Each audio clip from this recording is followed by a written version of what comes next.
Mi suegro me acusó de influir mal en su hijo y mi esposo dudó de mí hasta que nuestra relación se rompió. Tú le estás cambiando y alejando de la familia. Esa frase taladraba mi mente, repetida una y otra vez por mi suegro con un tono venenoso que, sin darme cuenta en ese momento, ya había comenzado a infectar la mente de mi esposo.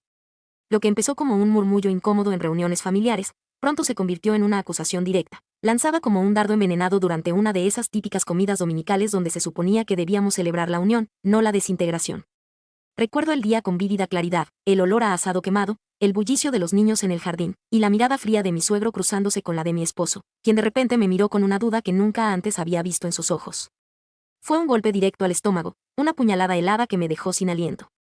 Me di cuenta de que las semillas de la desconfianza ya habían germinado. La historia de cómo llegué a ese punto es compleja, pero en esencia, se reducía a lo siguiente. Yo siempre había sido una persona de ideas claras, con planes y aspiraciones para nuestro futuro como pareja.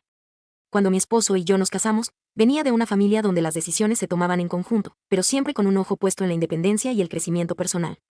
Él, en cambio, provenía de un entorno donde la familia era un bloque, una unidad indivisible, y cualquier decisión individual debía ser aprobada tácitamente por el Consejo de Ancianos liderado por su padre.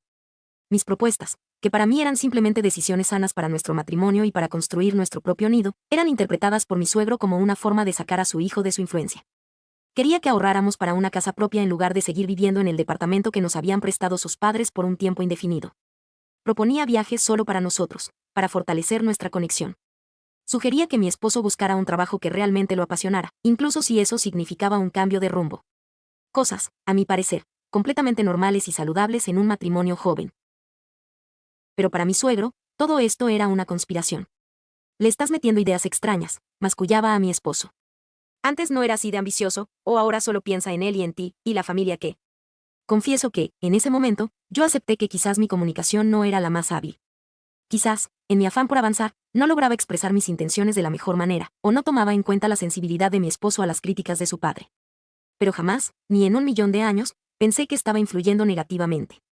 Yo solo quería lo mejor para nosotros, para construir un futuro sólido e independiente. No era un plan para aislarlo, sino para fortalecerlo.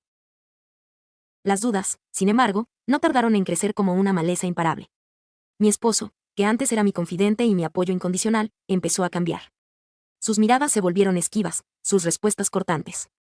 Las conversaciones se transformaron en interrogatorios donde yo tenía que defenderme de acusaciones veladas. ¿Por qué ya no quieres ir los domingos a casa de mis padres?, me decía, aunque habíamos ido el domingo anterior. ¿Por qué te empeñas en que cambie de trabajo si aquí estoy bien?, cuando él mismo había expresado su frustración con su empleo actual. Era como si las palabras de su padre se hubieran incrustado en su subconsciente, carcomiendo la confianza que habíamos construido. Las discusiones se volvieron el pan de cada día, pequeños estallidos que erosionaban nuestra relación centímetro a centímetro. Cada vez que intentaba explicar mi punto de vista, él lo interpretaba como un ataque a su familia o una manipulación sutil. Era una batalla perdida. Recuerdo una noche en particular, después de una de esas interminables discusiones, que me senté en la cama y lo miré mientras él leía un libro, la espalda tensa y el ceño fruncido. Me pregunté qué había pasado con el hombre del que me enamoré, aquel que me escuchaba con atención y valoraba mis opiniones. En su lugar, veía a un extraño, alguien atrapado entre el amor por mí y la lealtad ciega a una familia que lo manipulaba sin piedad. Fue en ese momento cuando la dolorosa verdad se hizo evidente: no podíamos seguir así. La ruptura era inminente, casi palpable en el aire pesado de nuestra pequeña casa. El respeto se había esfumado, y sin él, ¿qué nos quedaba? La separación fue una de las experiencias más difíciles de mi vida. Me sentía vacía, traicionada y profundamente herida. Pasé meses lidiando con el dolor, la culpa, aunque sabía que no era mi culpa, y la confusión. Pero en medio de esa oscuridad, encontré una fuerza que no sabía que tenía. Decidí que no me iba a victimizar. Que no iba a permitir que la amargura me consumiera. Empecé a enfocarme en mí, en sanar mi corazón y en reconstruir mi vida con mis propios medios. Me dediqué a mi trabajo con una pasión renovada, tomé cursos que siempre quise hacer, reconecté con viejas amistades y, lo más importante, aprendí a estar sola y a disfrutar de mi propia compañía. Me mudé a un departamento más pequeño, decorado a mi gusto, y cada rincón de ese espacio se convirtió en un símbolo de mi nueva independencia. Era un lienzo en blanco para mi nueva vida. Tiempo después, cuando el dolor había comenzado a disiparse y mi corazón se sentía más ligero, el destino, o quizás la vida misma, nos volvió a cruzar. Mi exesposo se acercó a mí, no buscando reconciliación, sino algo parecido a la redención. Había pasado por un proceso de introspección, alejado de la influencia constante de su padre.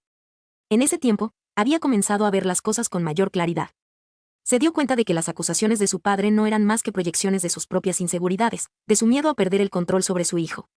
Me confesó que su padre siempre había sido así, manipulador y celoso de cualquier persona que pudiera distraer a sus hijos de la órbita familiar. Sus palabras sonaron como una disculpa, aunque incompleta, un reconocimiento tardío de su error. Dijo que se había dado cuenta de que yo solo quería lo mejor para él y para nuestra vida juntos, y que sus dudas habían sido infundadas, alimentadas por la toxicidad familiar. Lo escuché con calma, sin resentimiento, pero también sin el anhelo de volver. Había sanado. Yo ya había reconstruido mi vida, ladrillo a ladrillo, con una solidez que nada ni nadie podía derribar. Había descubierto la libertad emocional plena, la alegría de tomar mis propias decisiones y de vivir una vida auténtica, sin la aprobación de nadie más. La experiencia me enseñó una lección invaluable, el valor de la independencia y la importancia de elegir relaciones basadas en el respeto mutuo, donde la confianza es la base y no el campo de batalla. Hoy, vivo mi vida con una paz que nunca antes había conocido, rodeada de personas que me apoyan y valoran por quien soy, sin intentar cambiarme ni alejarme de mí misma.